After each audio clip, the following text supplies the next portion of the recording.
అమరావతి పునఃప్రారంభం సందర్భంగా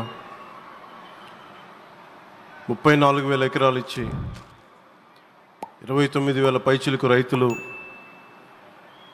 గత 5 సంవత్సరాలుగా నలిగిపోయి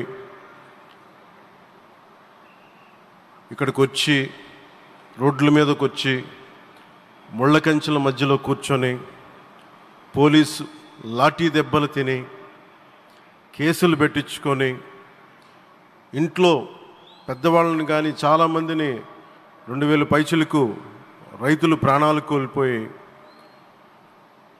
మీరు నలిగి బాధపడి మీ కన్నీళ్ళు తుడిచే వాళ్ళు ఉన్నారా ఆ రోజునని చాలాసార్లు మహిళా రైతులు నన్ను అడిగారు. ఇది గౌరవ ప్రధానమంత్రి శ్రీ నరేంద్ర మోదీ గారికి తెలుస్తుందా అని ఒకసారికి 5 సంవత్సరాల క్రితం మీరు అడిగారు. నేను ఆ రోజు ఆయనకి తెలియకుండా ఏది ఉండదు, అమరావతి శాశ్వత రాజధానిగా ఉంటుందని ఆ రోజు మేమందరం కలిపి మాట ఇచ్చాం. ఆ ఇచ్చిన మాట ప్రకారం ఈ రోజున గౌరవ ప్రధానమంత్రి గారి చేతుల మీదుగా మళ్ళీ ఇంకొకసారి పునఃప్రారంభం జరగబోతుంది. ఇది ఆది శంకరాచార్య 1237వ జయంతి సందర్భంగా తిరిగి అమరావతి పునఃప్రారంభం కావటం చాలా ఆనందాన్ని కలగజేస్తుంది.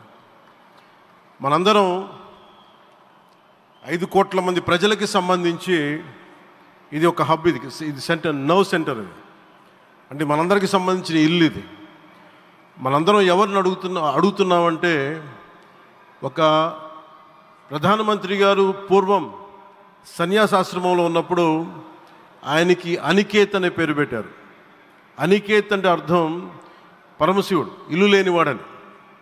అలాంటి ఇల్లు లేనివాడు, కుటుంబం లేనివాడు 5 కోట్ల మంది కుటుంబాలకు, 5 కోట్ల మంది ప్రజల కోసం, ఎన్ని కోట్ల కుటుంబాల కోసం మనందరికీ రాజధానిలో ఒక నగరం నిర్మించడానికి, ఇల్లు నిర్మించుకోవడానికి ఇల్లు లేకుండా 140 కోట్ల మంది ప్రజల బాధ్యత తీసుకొని కశ్మీర్ నుంచి కన్యాకుమారి వరకు, అక్కడ కామాఖ్య నుంచి ద్వారకా వరకు ప్రపంచమే, మన దేశమే తన కుటుంబంగా చేసుకుంటూ ఈ భారతదేశమే తన ఇల్లుగా చేసుకొని తిరిగి పునఃప్రారంభానికి విచ్చేసిన గౌరవ ప్రధానమంత్రి శ్రీ నరేంద్ర మోదీ గారికి మనస్ఫూర్తిగా మన అందరి తరపున, ఆంధ్రప్రదేశ్ ప్రజలందరి తరపున, అమరావతి రైతాంగం తరపున, ఆడపడుచుల తరపున వారికి చేతులెత్తి హృదయపూర్వక నమస్కారాలు తెలియజేస్తున్నాను.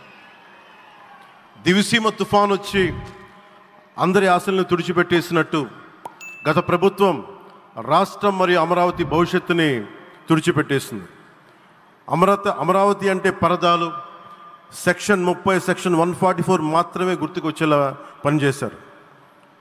నువ్వు ధర్మం కోసం నిలబడితే ధర్మం నువ్వు నిలబడేలా చేస్తుంది అనే విధంగా ఆ రోజున అమరావతి రైతులు, రాష్ట్ర ప్రజలు ఈ ధర్మ యుద్ధంలో విజయం సాధించారు. రైతులు ఇచ్చిన 11,000 ఎకరాల భూమిని త్యాగం చేసి వారి సంకల్పం, 33,000 ఎకరాల భూమిని త్యాగం చేసి వారి సంకల్పం ఫలితంగా ఈ రోజున ఆంధ్రప్రదేశ్ రాజధాని ఆవిర్భవించింది. అమరావతి రాజధాని పనులు పునఃప్రారంభమవుతున్న ఈ శుభ సందర్భంలో ముందుగా రాజధాని నిర్మాణం కోసం స్వచ్ఛందంగా ముందుకొచ్చి తమ భూముల్ని, పొలాల్ని ప్రభుత్వానికి ఇచ్చిన అమరావతి ప్రాంత రైతులకు, మీ త్యాగానికి గత 5 ఏళ్లుగా మీరు చేసిన పోరాటానికి శిరస్సు వంచి మీకు ధన్యవాదాలు తెలియజేస్తున్నాను. గత 5 ఏళ్లుగా రాజధాని నిర్మాణం నిలిచిపోయి రాజధాని తరలిపోతుందనే సమయంలో రోడ్ల మీదకు వచ్చి 5 కోట్ల ప్రజల తరపున రైతులు, మహిళలు, విద్యార్థులు చేసిన పోరాటం, మీరు పడిన అవమానాలు, మీపై పడిన గాయాలు ప్రతి ఒక్కటి మా మనసులో ఉంది. ఆ రోజున దివ్యాంగులను కూడా లాఠీ దెబ్బలు నా గుండెలు ఇంకా సజీవంగా ఉన్నాయి. ఆ బాధ మేము మర్చిపోలేదు, ఎవరిని మర్చిపోనివ్వలేదు. అందుకని దానికి సజీవ సాక్షి ఈ రోజున తిరిగి పునఃప్రారంభానికి గౌరవ ప్రధానమంత్రి గారు రాక, ఆ రోజున మహిళలు, విద్యార్థులు చేసిన పోరాటం, మీరు పడిన అవమానాలు, మీపై పడ్డ గాయాలు ప్రతి ఒక్కటి మనసులో ఉంది. మీ త్యాగాన్ని మేము మర్చిపోం. మీరు చేసిన త్యాగానికి జవాబుదారీగా ఉంటాం. బాధ్యతగా అమరావతి నిర్మాణం జరిగేలా సాయశక్తుల ఈ కూటమి ప్రభుత్వం కృషి చేస్తుంది. అమరావతి రైతుల త్యాగాలను హృదయపూర్వకంగా స్మరించుకుంటూ వారి ప్రతినిధులుగా ఇక్కడకు విచ్చేసిన రైతులకి నా ప్రత్యేక నమస్కారం. ఈ పోరాటంలో వారికి ప్రతినిధులుగా సన్మానం అందుకుంటున్న మహిళా రైతులు పాత్ర, ప్రత్యేకించి అమరావతి మహిళా రైతుల పాత్ర చాలా అభినందనీయం. మీరు ఎంత నలిగారు, మీరు ఎంత రోడ్ల మీదకి వచ్చారు. మగవాళ్ళు ఆపేస్తే ఆడపడుచులు బయటకు వచ్చి తిరిగి పౌరుషం చూపించారు, ఆంధ్ర పౌరుషాన్ని చూపించారు. మీరికి నా ప్రత్యేక అభినందన. వాళ్ళు చూపిన సాహసం, సహనం అందరికీ ప్రేరణగా నిలుస్తాయి.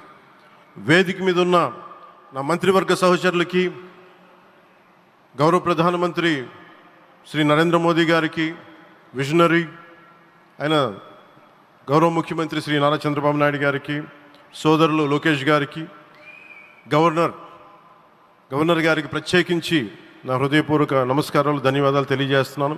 అలాగే ఇతర సహచరులకు, సభకు హాజరైన వారికి, రాష్ట్ర ప్రజలకు కూడా నమస్కారాలు తెలియజేస్తున్నాను.